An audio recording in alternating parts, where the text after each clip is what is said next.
you guys, doing another movie review. Got a weird one today. Like, that's anything new? You know how I roll, but you know what I mean. This is a movie that I've been wanting to see for a really, really long time, and I was very excited that UK Shudder had it. I kept seeing it turn up on, best movies of the last 10 years, whatever. It came out in 2018, and it's called Possum. This is a British film. It's the feature film debut of Matthew Holness, who I guess is better known as a comedian, like he's kind of better known for his comedy roles, but he was also a short story writer. And indeed, this movie, Possum, is based on a short story that he wrote for an anthology, I think it was called Tales of the Uncanny or something like that. The movie's been changed somewhat from the short story, obviously, but he actually did adapt it from his own short story. So he wrote and directed this film. Now I'm going to tell you from the outset, this is one of those movies, because you know how I am, and it's like I really dig like this really creepy, weird, unsettling, arty farty type of horror movies, and I know a lot of people don't like those. Now, if you don't like movies like that, if you kind of like more, gore films or more action-packed kind of stuff, you will probably hate this. I'm just going to tell you that right now.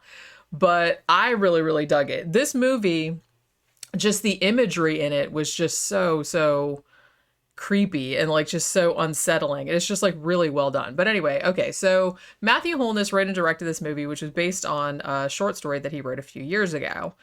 Now, what the plot of it is that there's a dude named Philip, and he's played by Sean Harris, who I immediately recognized because he played Ian Curtis from Joy Division in 24-Hour Party People several years ago, which is also an awesome movie. It's not a horror movie, obviously, but it's about Joy Division and Happy Mondays. So, go check that out if you're into that kind of music. And it also stars Alun Armstrong as his creepy ass uncle, and those are there's a couple of other minor parts in it, but those are pretty much the only two characters. Now, Matthew Holness, the writer-director, he said he's always been fascinated with horror. He loves really old school horror, and he's particularly into the look of silent films, German expressionist silent films in particular. So he was curious to see if in his first film he could do something approximating a silent film, but in the modern day. Now, this is not a silent film. There is dialogue in it, but there's not a lot of dialogue in it. So the way that it's kind of like shot the way a silent movie would be shot, but there is some talking in it, but not much. A lot of it is just kind of like the cinematography and the visuals and everything like that. It was filmed in and around like Norfolk, I think. And it's weird because they shot it like in all these abandoned buildings and these big empty fields and these big empty like riverbanks and stuff like that. So it almost has a weird like post-apocalyptic kind of look to it. It's really, really, and it just seems like very, very cold and distant. This isn't right.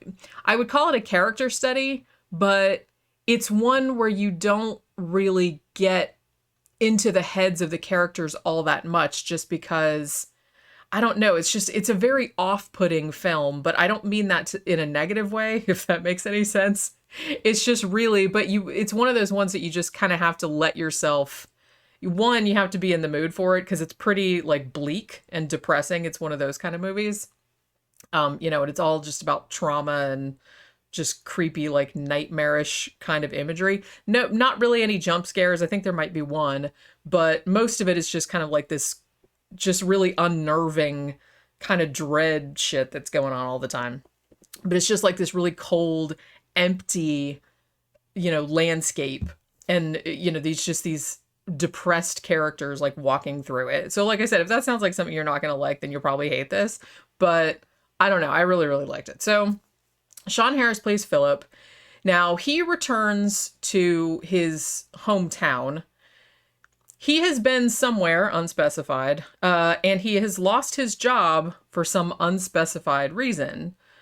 They kind of imply that maybe it had something to do with pedophilia, but you don't really know. It's like you don't really know if the movie's just trying to make you think that because of what happens later on. So if they're trying to like set it up, so they don't really say like why he lost his job, right? So he comes back to, I mean, he's a puppeteer. I mean, I can say that maybe the reason that he lost his job is if he's using the puppet, which is called Possum, if that's the puppet that he was using to be a puppeteer, then, and if he was doing it at like children's parties and stuff, then yeah, I can see why he probably got fired. Wouldn't even have anything to do with pedophilia. You just have to know how creepy that fucking puppet is. Because the puppet is, they kind of only give you glimpses of it like throughout the film. You do get to see it toward the end.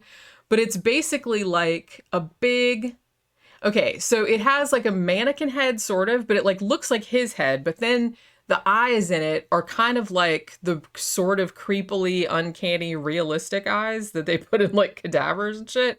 So it has that for a head. And then the rest of its body is like a big, giant spider body. Like it has these big, big, huge spider legs. And it's probably like, I don't know, it's probably like 2 or 3 feet wide. So it's this big giant, and it's a great puppet design. It's just so creepy. I think in the original short story, Possum the puppet was built from like parts of roadkill, like a Frankenstein's monster type of scenario.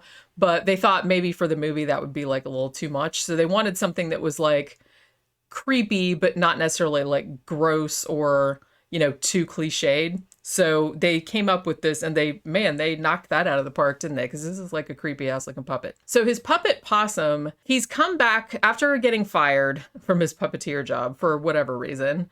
He comes back to his hometown, and one of the things that he wants to do is destroy this puppet. Now, the puppet, obviously it represents something. You could say that it represents the past traumas that he suffered. You could even say that it represents, I thought at first that they were sort of saying, look, it represents like the dark side of his personality or something like that. I don't know. I think maybe it just represents him because he's the one that made it, and it does look like him. So I think it does actually sort of represent his identity to some degree, I guess, is what they're shooting for with that. So when he comes back to the town, he's hanging out with his creepy fucking uncle. And his uncle was apparently also a puppeteer. Now, as I said, there's not a lot of dialogue in it, but you get the sense that at some point when Philip was a child, he must have been orphaned. And there is a mention of a fire. So I guess there was a house fire, like a house burned down, and his parents were killed. And then he ended up living with his uncle. And there's the relationship between him and his uncle, even though they have some conversations, but they're very like stilted and weird. I read somewhere that I think how they got that was that Sean Harris is a method actor. So when he works on a film, if you don't know what that means, when he does that Stanislavski, right, method, where when he's in a character working on a film, he's that character like all the time. So him and the guy, and Alun Armstrong, who played the uncle, they didn't interact with each other outside of the shooting.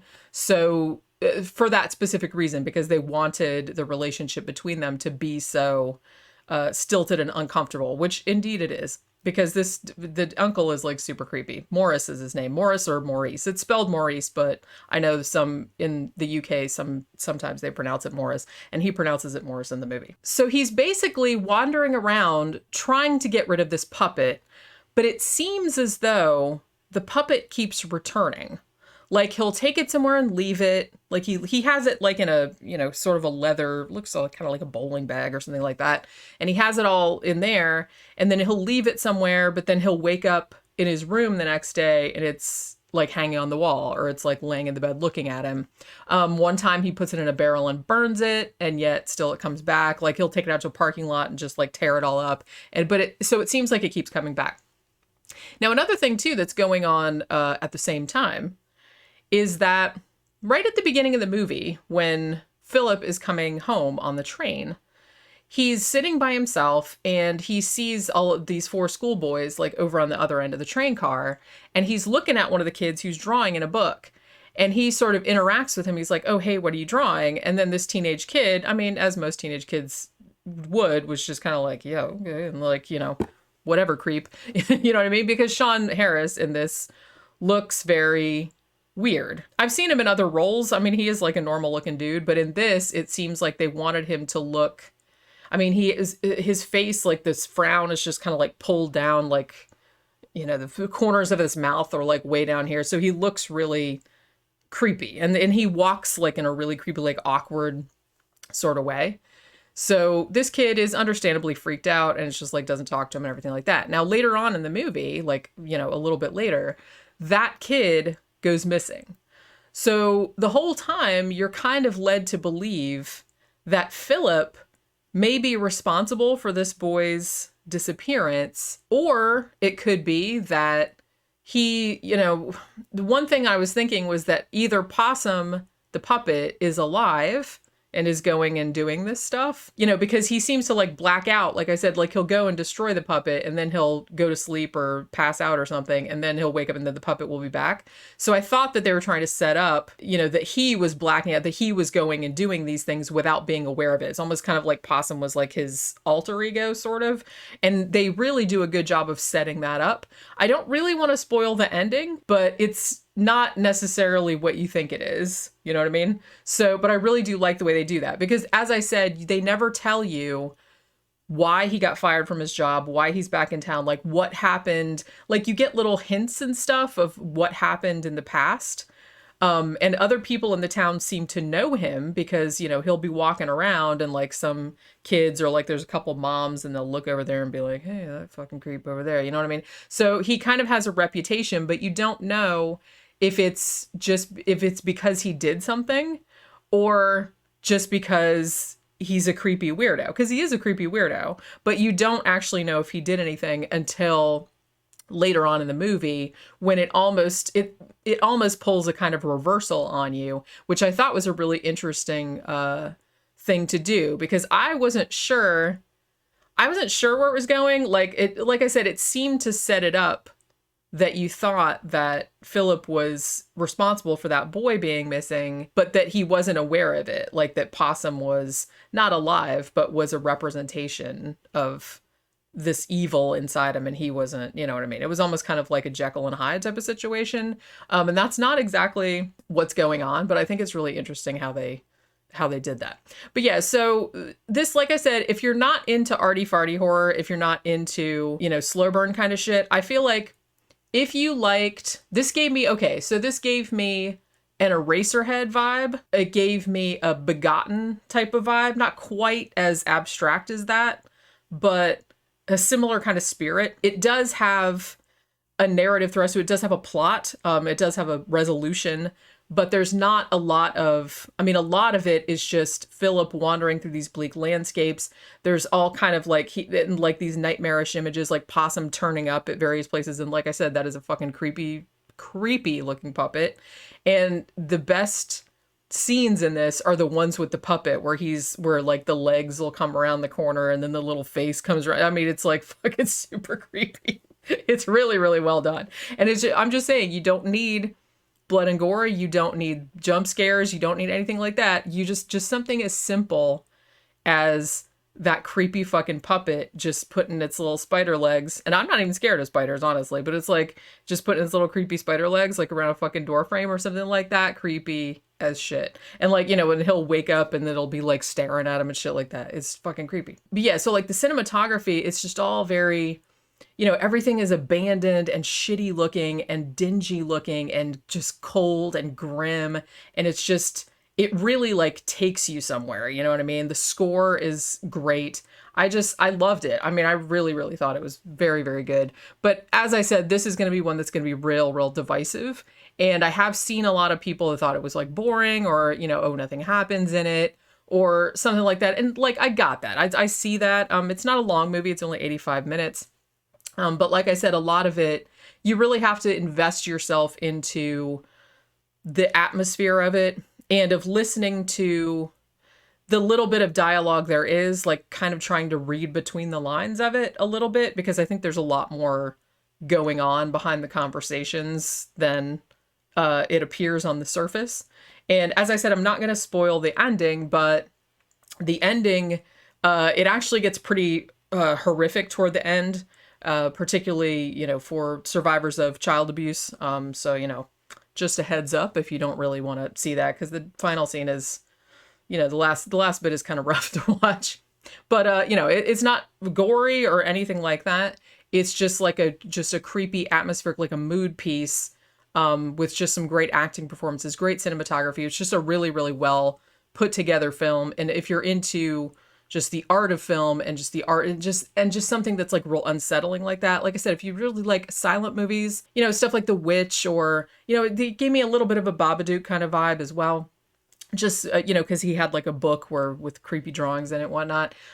So if that sounds like something that would be your cup of tea, then you would probably really, really dig this. Like I said, it's called Possum. It came out in 2018. Check out the poster. I love the fucking poster. It's just like this stark white bed with Possum coming out of the bag, like with his little legs. They don't show its face or anything like that. They just kind of show the spider legs coming out. It's just really stark, and it's like really well done. But yeah, you know, definitely check this out. I saw it on UK Shudder. I think you can watch it on Vudu, if I'm not mistaken, at least as of this recording. If that sounds like something you would dig, then definitely check it out, because it's really cool that Matthew Holness, he's trying to, like a lot of comedians do, I guess, because comedy and horror go so well together. And he's kind of trying to, even though he kind of made his name doing comedy, you know, he's like, I've always been into horror, and I really particularly like, another movie that he cited as inspiration for this was Martin, the George Romero film. And matter of fact, I think he wanted John Amplas, the guy that played Martin in the original movie from the 70s, to be in this movie initially, but I guess it didn't work out. But yeah, so it has kind of that kind of vibe to it as well. But yeah, so this is his first film, and you know, I'm really looking forward to seeing what else he comes up with in the horror genre, because this was a real good one. So that will do it for this Flickers of Fear, and I will see you guys on the next one. Bye.